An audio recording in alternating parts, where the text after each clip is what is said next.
Jake Sherman, he'll make his choice. Joe Biden will in the next week or so, and then it will be on to the voting, much of which, as we know, will be by mail. You and Politico and Morning Consult doing this polling every week, and you asked people how they feel about voting by mail, and it looks like there's a big split along party lines.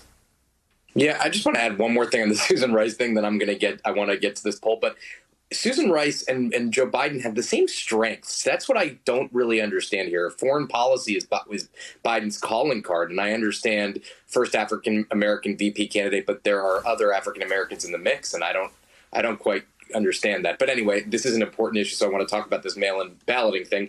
68% of Republicans say they're going to vote in person, and 65% of Democrats say they're going to vote by mail, which is just a massive, massive, massive chasm here. And this plays into real policy decisions that are being made now, because Republicans and Democrats are haggling over billions upon billions of dollars for the United States Postal Service in mail-in that would help mail-in balloting, that would help shore up the Postal Service ahead of the election.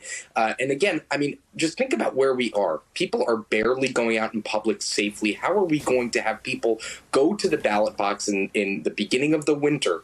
I just don't understand. Congress is going to really need to wrestle this issue down in the next couple of weeks, because this is critical for democracy and critical for our election, which is going to begin and frankly, in the next about 90 days from today is election day. So very important to think about. And these decisions are being made now, being made today, tomorrow, and Friday on Capitol Hill.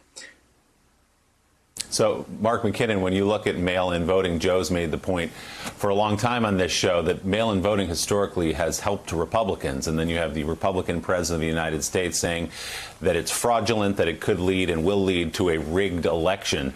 So with the way people are going to vote, whether he likes it or not, by mail this time around, how does that change the sort of complexity of this election?